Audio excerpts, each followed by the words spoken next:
ஆரம்பிப்போம். இன்றைக்கு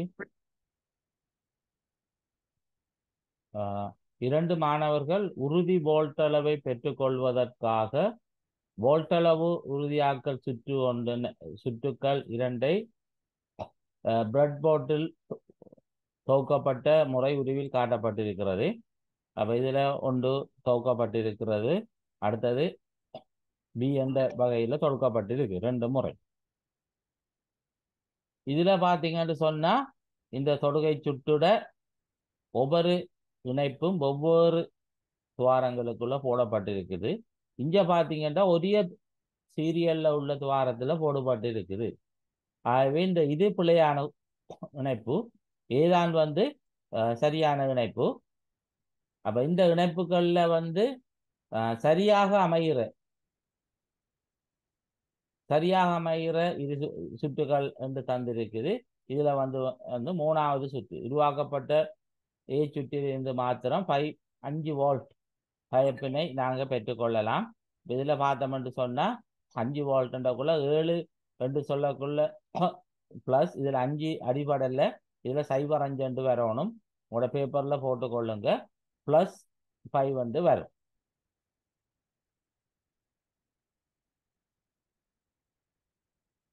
அடுத்த கேள்வியை பார்ப்போம். இடர்களை தவிர்ப்பதற்கு இடர்கள் மற்றும் அவற்றின் நிலைமைகளை இனங்கண்டு நாங்க தவிக்கிறதுக்கு உதவலாம். இந்த அடுக்கமைப்புல சில கூட்டுக்கள் உங்களுக்கு தரப்பட்டிருக்கிறது. இதுல ஒன்று விவசாயத்தில் இரசாயன பீடை நாசினிகளுக்கு பதிலாக சேதன நாசினிகளை பயன்படுத்துவதன் மூலம் விவசாயிகளுக்கு ஏற்படும் இடர்களை நாங்கள் குறைத்து கொள்ளலாம். ஏ கூட்டு. பி கூட்டு, இடர் நிகழக்கூடிய பொருட்களை மாற்றுவதன் மூலம் இடரை குறைத்து கொள்ளல் மாற்றிடு முறை பயன்பாடு என்று நாங்கள் சொல்லலாம். இதுல கேட்டிருக்கு என்ன எது சரியானது. இங்க வந்து இரண்டு கூட்டுகளும் சரியானது. இங்க வந்து ஏ மூலம் பி வந்து மேலும் விளக்கப்படுகிறது. அடுத்ததாக வணிக ரீதியில ஓக்கிட் செய்கையின் போது டென்ட்ரோபியம் ஓக்கிட் பிரபல்யமாக அமைவதற்கு காரணமாக இருக்கிறது. இந்த தெரியும், ஓக்கிட்ல பல இனங்கள் இருக்கு. டென்ட்ரோபியம், பலனோப்சிஸ், வெண்டா போன்ற இனங்கள் இருக்குது. இதுல வந்து டென்ட்ரோபியம் தான் பிரபல்யம் வாய்ந்தது.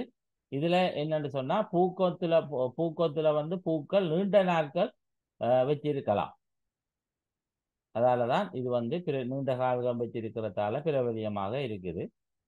அடுத்த கேள்வி, உலகில உயர்தரம் வாய்ந்த ரோசாப்பூ ஏற்றுமதிக்கு பிரபல்யமான 3 நாடுகள் வந்து 3வது விட ஈக்வடோர், கொலம்பியா, பல்கேரியா போன்ற நாடுகள் தான் ரோசா பூக்களை வந்து கூடுதலாக வந்து ஏற்றுமதி செய்து கொண்டிருக்கிறாங்க. அடுத்தது வெட்டு மலர்கள் அல்லது அலங்கார இலை விற்பனைக்காக வந்து தயார்படுத்தக்குள்ள மலர் மற்றும் இலைகளை பரிகரிப்பதற்கு சில ரசாயன பொருட்கள் பயன்படுத்தப்படுகிறது. இதுல சரியான இதை கேட்டிருக்கு. முதலாவது சலிசிலிக் அமிலம் வந்து ஒட்சியேற்ற எதிரியாக வந்து நாங்க பயன்படுத்தி கொள்றோம். அதுதான் சரியான விடை. மற்றது வெள்ளி நைட்ரேட் வந்து நாங்க பயன்படுத்துறது வந்து நுண்ணீர் கொல்லியாக, எதிரியின் உற்பத்தியை குறைப்பதற்கு அல்ல, நுண்ணீர் கொல்லியாக வந்து நாங்க அதை பயன்படுத்தி கொள்ளுவோம். சரிதானே?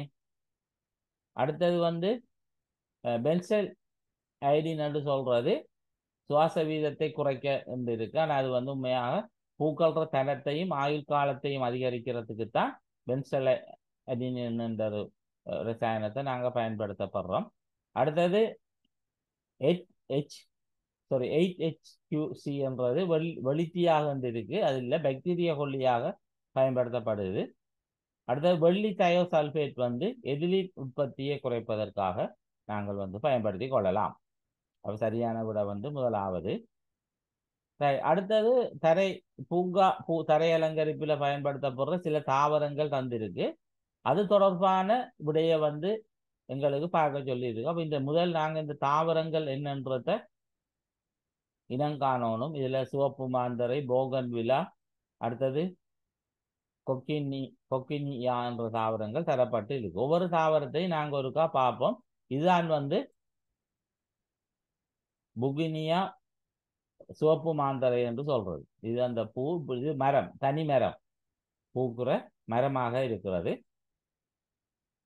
அடுத்தது போகன்விலா, இதுவும் ஒரு மரம்.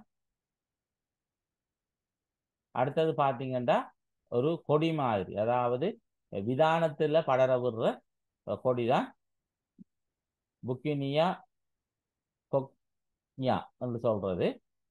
கேட்கப்பட்ட கேள்வி, அவங்களுக்கு இந்த படத்தை பார்த்தபடியா இலகுவாக விடையளிக்கலாம் என்று நினைக்கிறேன்.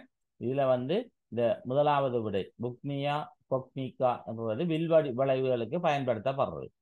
மற்ற ரெண்டும் பூக்குற தனிமரங்கள் இருக்கும்.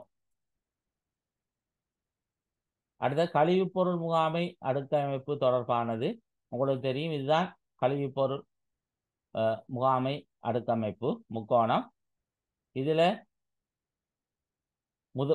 அதிக முன்னுரிமை கொடுக்கிறது.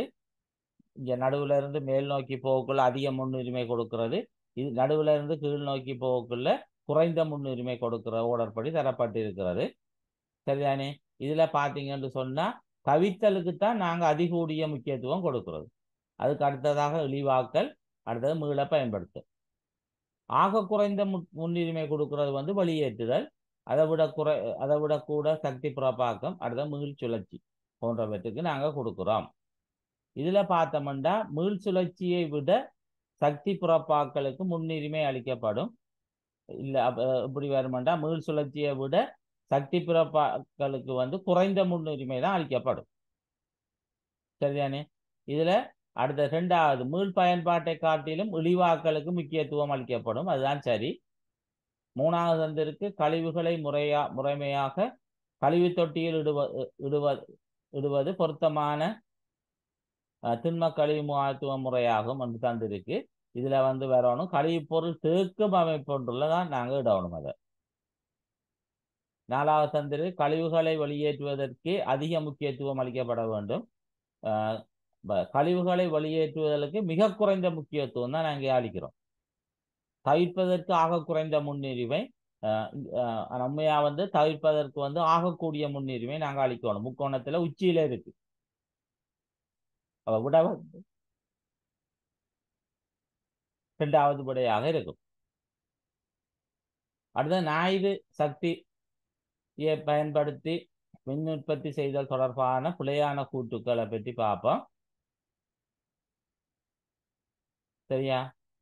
ஞாயிற்றுக்கிழங்கள் மூலம் எளிய மின்னோட்டத்தையோ ஆடலோட்ட மின்னோட்டத்தை பயப்பாக பெறலாம். அடுத்தது ஞாயிற்று வலு நிலையங்கள் மூலம் மறைமுக மின் உற்பத்தியை பெறலாம். அடுத்தது ஞாயிறு கலங்கள் மூலம் மின் உற்பத்தி செய்கையில் நீரோட்ட மின் வலுமாற்றி பயன்படுத்தப்படும். அடுத்த ஞாயிறு வலு மின் நிலையங்களில் கொதிநீராவி சுழற்சி மூலம் சுழற்றப்படும். அடுத்தது வெப்ப இறைகுழாய் தொகுதி அதிக அளவில் மின் உற்பத்திக்கு பயன்படுத்தப்படும். வெப்ப இறைகுழாய் தொகுதி என்று சொல்றது நீரை கொதிக்க வைக்கிறதுக்கு பயன்படுத்துறது. மற்ற விடையெல்லாம் சரியான விடையாக இருக்குது. அடுத்தது உயிர் டீசல் உயிர் எண்ணெய் உற்பத்தி செய்வதற்கு பயன்படுத்தப்படும் இரு தாவரங்கள். இதுல கூடுதலாக ஆமணக்கு தென்னை போன்ற தாவரங்கள் இங்க வந்து பயன்படுத்தப்படும். அடுத்த வணிக விருத்தி செயல்முறை தொடர்பான சில கூற்றுகள் கேட்டிருக்கு. ஒன்று, முயற்சி ஆண்மையாளரின் கட்டுப்பாட்டிற்கு அப்பாற்பட்ட சூழலில் உள்ள நேர்வகையான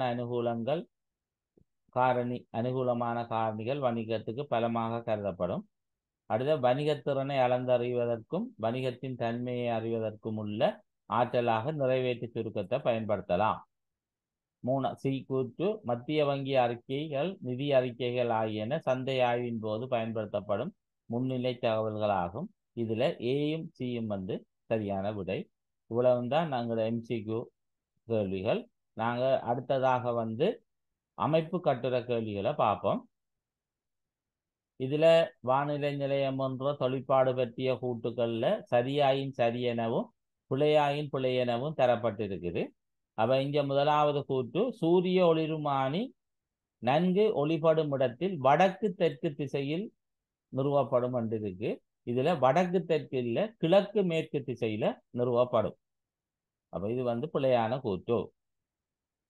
இரண்டாவது கூற்று தன்னியக்க வானிலை நிலையம் ஒன்றில் மின்கல அடுக்குகளின் மீளேற்றத்துக்காக ஞாயிறு கலங்கள் பயன்படுத்தப்படுமோ? சோலார் பயன்படுத்தப்படும், அது சரி. மூணாவது கூற்று வளிமண்டல சாரிழப்பதன் மற்றும் காற்றின் வேகம் பற்றிய தரவுகள் தினந்தோறும் காலையில் புறப்பட்டு முன்னைய தினத்தில் பதியப்படும். இதுல சாரிழப்பதன் என்று சொல்றது ஒரு நாளைக்கு 2 தடவைகள் தரவுகள் எடுக்கிற காரணி பரமானம். காற்றின் வேகம் ஒரு நாளைக்கு ஒரு தரம் எடுக்கிறது தான் காலையில புறப்பட்டு முந்தைய தினத்துல பதியப்படும். வளிமண்டல சாரிழப்பதன் ஒரு நாளைக்கு 2 தடவை எடுக்கிற அந்த நாள்ல காலை மாலை என்ற நிரலுக்கு நேரே பதியப்படும். ஆகவே இது பிழையான கூற்று. தன்னியக்க வானிலை நிலையத்தில் டெலிமெட்ரி காணப்படுவது கட்டாயமானதாகும். அப்படி இல்லை, டெலிமெட்ரி என்றது தகவல்களை அனுப்புறதுக்கு ஒரு சாதனம். டெலிமெட்ரிக்கு பதிலாக மொடமும் இருக்கலாம், அல்லது வேற ரவுட்டர் போன்ற சாதனங்களும் அங்க இருக்கலாம். டெலிமெட்ரி தான் காணப்படணும் என்று இல்லை, சரிதானே? இந்த டெலிமெட்ரி என்று சொல்றது தன்னியங்கி தகவல் தொடர்பு செயல்பாடு. அணுக இயலாத தொலைதூர பொருள்களில் இருந்து சாதாரண முறைகளில் பெற முடியாத தகவல்களை அளந்தறியும் தொழில்நுட்பமே தொலை அளப்பியல் எனப்படுற இந்த டெலிமெட்ரி, சரிதானே? இதுதான் டெலிமெட்ரி என்று நாங்கள் சொல்லிக்கொள்வோம். அடுத்தது பார்த்தோம்னா மண் பரிசோதனையில புறப்பட்ட தரவுகள் தரப்பட்டிருக்கு. வெற்றுப்புட குகையின் திணிவு 25.5 கிராம், மண் கொண்ட புடக்குகையின் திணிவு 75.5 கிராம். அதை கனலடுப்பில் உளுத்தி மாறா நிறை பெறப்பட்ட பிறகு 70.5 கிராம். இதெல்லாம் புடக்குகையோட சேர்த்த திணிவு. இதுல மண் ஈரழிப்பு பெருமானத்தை கணிக்க சொல்லி இருக்கு. அதாவது தீட்டா, உங்களுக்கு தெரியும், தீட்டா சமன் ஈரமண் உலர்மண்ணின்கள் உலர்மண். அப்ப இதுல நாங்க புடக்குகையில நிறைய கழிச்சு பார்த்தோம்னு சொன்னா எங்களுக்கு ஈரழிப்பு பெருமானம் 0.11 என்று வரும் தீட்டா. இதுல இருந்து நாங்க ஈரச்சமவெலுவை கணிக்கலாம். ஈரச்சமவெலு சமன் 1 + தீட்டா. 1 + தீட்டான்னு சொன்னா 1.11 என்று வரும். நாங்க இந்த ஈரச்சமவெலு ஏன் கணிக்கிறோம் என்று சொன்னா ஈரமண்ட நிறைய ஈரச்சமவெலுவாக பிரிக்கக்குள்ள எங்களுக்கு உலர்மண்ட நிறை கிடைக்கும். அப்ப இங்க அடுத்த கேள்வி, இழையமைப்பை துணிகையில் மண் 2 மில்லிமீட்டர் அரிதட்டால் அரிக்கப்படுறதுக்கு காரணம் அதுல இருக்கிற சிறுகற்கள் பரல்களை அகற்றுறதுக்கு தான் 2 மில்லிமீட்டர் அரிதட்டால நாங்க அரித்துக் கொள்றோம். அடுத்தது மண் இழையமைப்பை துணியும் போது மண் மாதிரியுடன் ஐதரசன் பேரோக்சைட் சேர்க்கிறது. காரணம் மண்ணில் இருக்கிற சேதன பதார்த்தங்களை அகற்றுறது. ஐதரசன் பேரோக்சைட் சேர்த்து நாங்கள் வெப்பமாக்குவோம் நீர் தொட்டிக்குள்ள வச்சு, அதன் போது சேதன பொருட்கள் அகற்றப்படும்.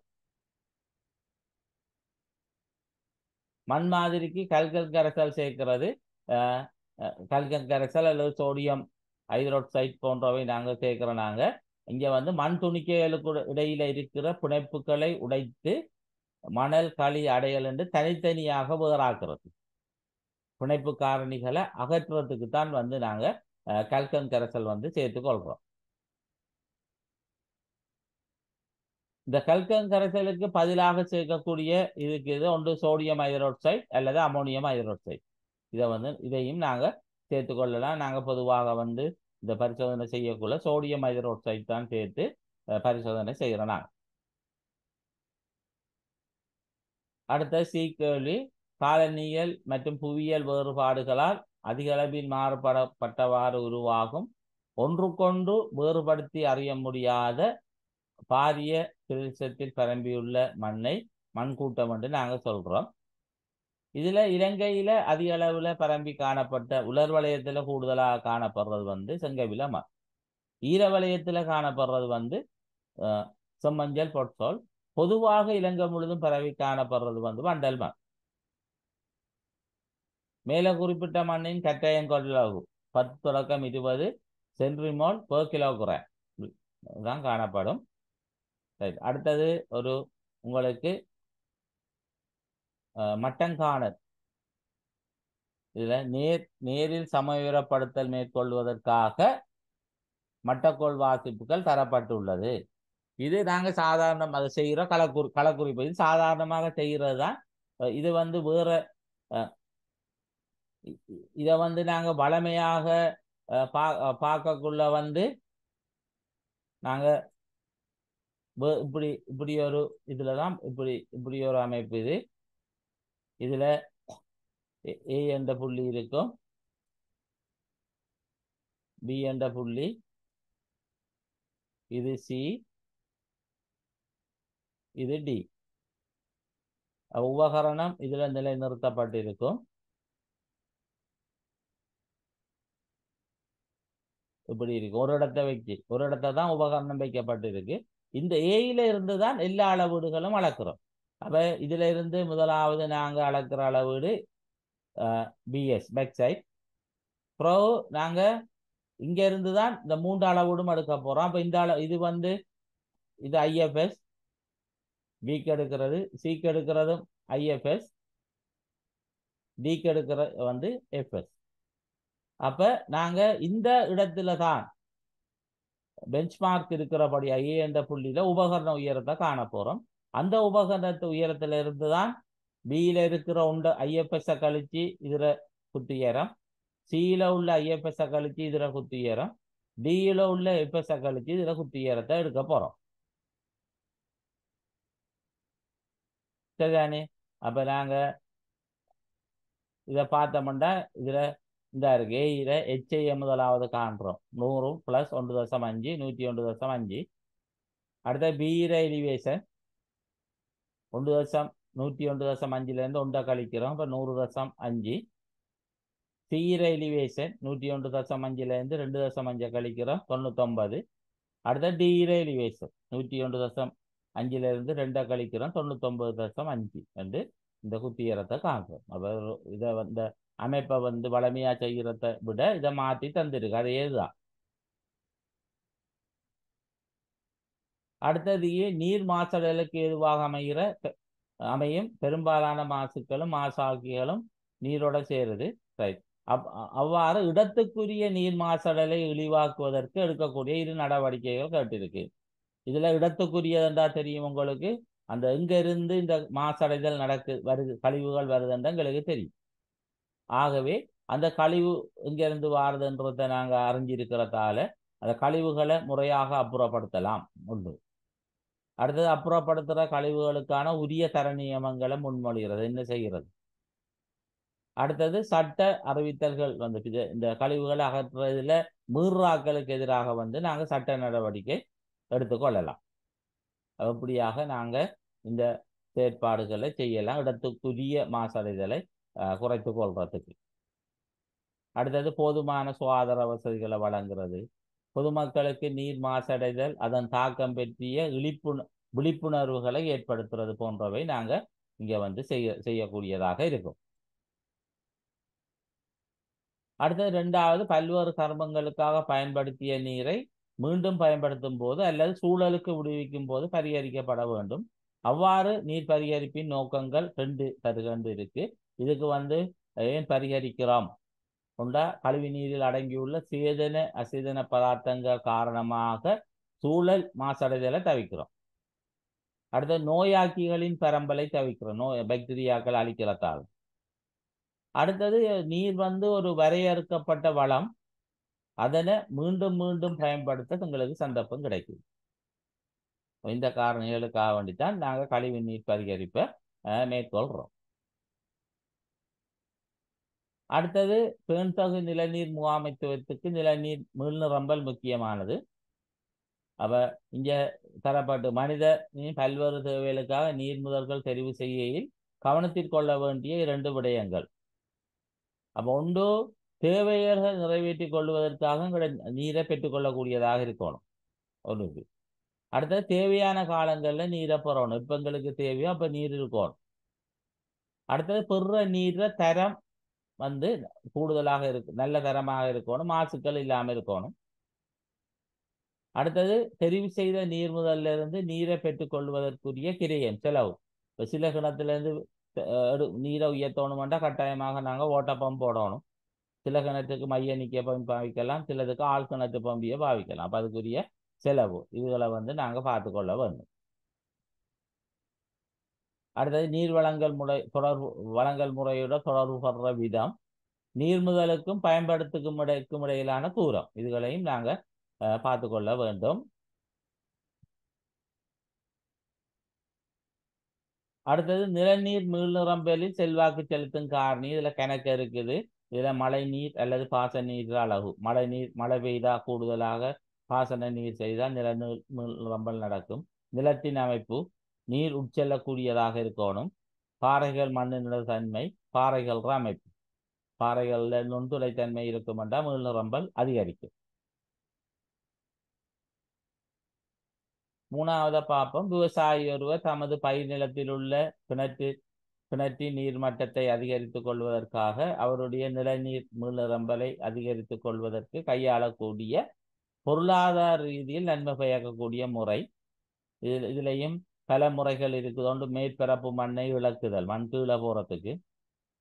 அடுத்தது நீர் ஒன்று சேர்ந்து இருந்து கீழ் நோக்கி வடிகிறதுக்காக சிறிய குழிகளை அமைக்கிறது. அடுத்த மண்ணுடன் சேதன பொருட்களை சேர்க்கிறது. இப்படியான செயற்பாடுகளை செய்கிறதால நாங்கள் வந்து மீள் நிரம்பலை வந்து குறைச்சி கூட்டி கொள்ளலாம். சரிதானே? அடுத்தது வந்து தரை அலங்கரிப்பை மேற்கொள்வதற்கு நில அளவை மூலம் ஒரு படம் தரப்பட்டிருக்கு. உங்களுக்கு தெரியும், இது ஏயில இது back side, fore side, back side, fore side என்று தரப்பட்டிருக்குது. இது எழுப்பம் வீழ்ச்சி முறையில இதை உங்களுக்கு காண சொல்லி இருக்கு. எழுப்பம் வீழ்ச்சி முறை என்றால் தெரியும், 2 அளவை நிலையங்களுடன் வாசிப்பை ஒப்பிட்டு ஏற்றல் நிறக்கம் கழிக்கிறது. அப்ப 2 வாசிப்பு என்று சொல்லக்குள்ள ஒன்று பேக் சைட் போசைட்டாக இருக்கலாம், அல்லது பேக் சைட் ஐஎஃப்எஸ் ஆக இருக்கலாம், அல்லது ஐஎஃப்எஸ் ஆக இருக்கலாம், அல்லது ஐஎஃப்எஸ் எஃப்எஸ் ஆக இருக்கலாம். அப்ப முதல் வாசிப்புல இருந்து 2வது வாசிப்பு கழிக்கக்குள்ள மறைப்பெருமானம் வந்தா அது வீழ்ச்சி.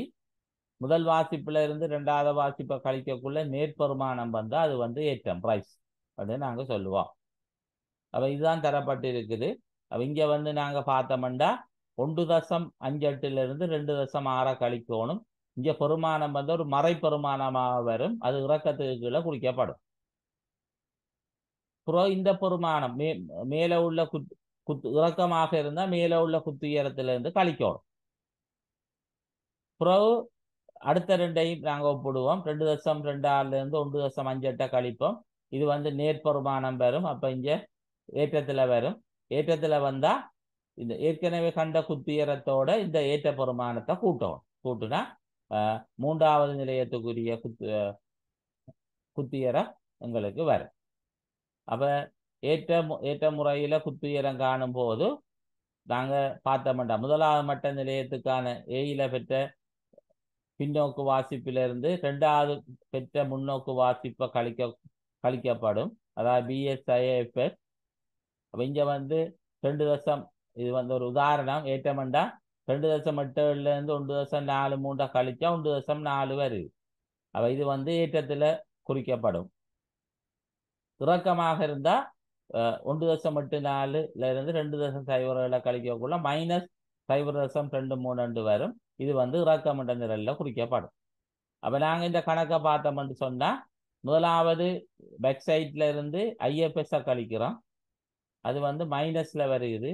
அப்ப அது இறக்கம் என்று சொன்னா 100ல இருந்து நாங்க அதை கழிக்கிறோம், கழிச்சா 99.32 வரும்.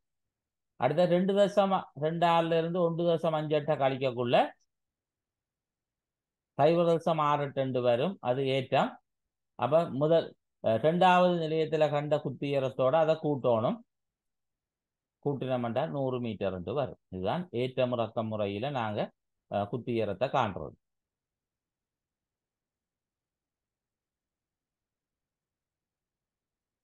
இதுல பார்த்தோம்டா இப்படி ஒரு அட்டவணை தரப்பட்டிருக்கு. இதுல 1.8 இருந்து 2.1 கழிச்சோம்டா அது வந்து இறக்கம். 50 மீட்டர்ல இருந்து கழிச்சோம்டா 49.72 வரும். அப்புறம் அடுத்தது 0.7 0.5 கழிச்சோம்னா அது நேர்பெருமானம் இறக்கம். அதை வந்து 49.7 கூட்டினோம்னா 49.9 வரும். ஏற்ற இறக்க முறையில் செய்கிற இன்னொரு உதாரணம். அடுத்தது நுட்ப முறைகள் 4 தரப்பட்டிருக்குது. இதுல பொருத்தமான இதுக்குரிய அளவுடைய பார்த்தோம்னு சொன்ன இலத்திரனியல் முறையை பயன்படுத்தி செய்கிறது இலத்திரனியன் தூர அளவீடு. காந்தப்புலம் தாக்கும் இடங்களிலே மேற்கொள்ள முடியாதது திசைகாட்டி அளவு முறை. ஆகாயத்தில் பொருத்தப்பட்ட கமரா மூலம் மேற்கொள்வது ஒளிப்பட அளவை. உயர் ஒளிச்செறிவின் போது மேற்கொள்வது கடினம் தளவுட நில அளவை. இந்த 4 நுட்ப முறைகளையும் தரப்பட்ட கேள்விக்கு ஏற்ற மாதிரி விடையளிக்கப்பட்டிருக்கிறது. அடுத்தது வணிகமட்ட பயிற்சியின் போது தாய் தாவரத்தை ஒத்த மகத்தரங்களை பெற்றுக்கொள்வதற்காக நுண்ணினப்பெருக்கம் பயன்படுத்தப்படுது. நுண்ணினப்பெருக்கத்தில் தோற்ற வளர்ப்பு முறையை பயன்படுவது அவ்வளவு பொருத்தமாக காணப்படாத காரணம் இங்க வந்து தாய் தாவரத்திலும் பார்க்க வேறுபட்ட நாட்டுக்கள் உருவாகிறதுக்கு வாய்ப்பு இருக்கு. அதால தோற்றடிப்பு பயன்படுத்துறது இல்லை. அதாவது பரம்பரை அழகு ரீதியான மாறுதலை கொண்ட தாவரங்களை இது உருவாக்கும். அவங்களோட நுண்ணின பெருக்கத்துல அது ஒரு பதிய முறை இனப்பெருக்கம். தாய் தாவரத்தை ஒத்த தாவரங்களை மட்டும்தான் அது உருவாக்கும். அடுத்த இனப்பெருக்க அவத்தையில் தாவரம் ஒன்று இந்த இளையங்களை பெற்றுக்கொள்வதற்கு பொருத்தமற்றதாக காணப்படுவது ஏன்? அதாவது தாவரத்தின் பெரும்பாலான போசனை பொருட்கள் இனப்பெருக்கத்துக்காக செலவிடுறதால தாவர வந்து வளர்ச்சி அவத்தையில காணப்படாது. அப்ப இதுல வந்து நுண்ணினப்பெருக்கம் வெற்றி அளிக்காது. அதாவது பூக்குற பருவத்துல நாங்க அதுல இருந்து நுண்ணினப்பெருக்கத்துக்குரிய நுண்ணினப்பெருக்கத்தை மேற்கொள்ளக்கூடாது. அரும்புகளை பெற்று நுண்ணினப்பெருக்க முறையில் ஒட்சின்ற தொழிற்பாடு வேர்விடல தூண்டுறது. அங்குர தொகுதியில பெருக்கல் நிலைக்கு வந்து பயன்படுத்துறது வந்து சைட்டோகைனின். ஓமம் சைட்டோகைனின் தொடுபாடு அரும்புகள்ற பெருக்கல் நிலைக்கு நாங்க வந்து பயன்படுத்தி கொள்வோம். வீட்டின் பொருத்தமான இடத்துக்கு தேவையான அளவிலும் மின் அலங்கு தொட்டிகள் அமைக்கலாம். இதை வைப்பதுற நன்மை ஒரு மன நிம்மதி அலங்காரத்துக்கு வைக்கிறோம் நாங்க. அடுத்தது வந்து மீன் வளர்ப்பு தொட்டிக்கு பொருத்தமான சூட்பிள்ளை ஈனும் வகை மீன்கள் 3. அதாவது குட்டி என்றது கப்பி, பிளேட்டி, சோட்ரே, மோலி என்று நாங்கள் பார்த்திருக்கிறோம்.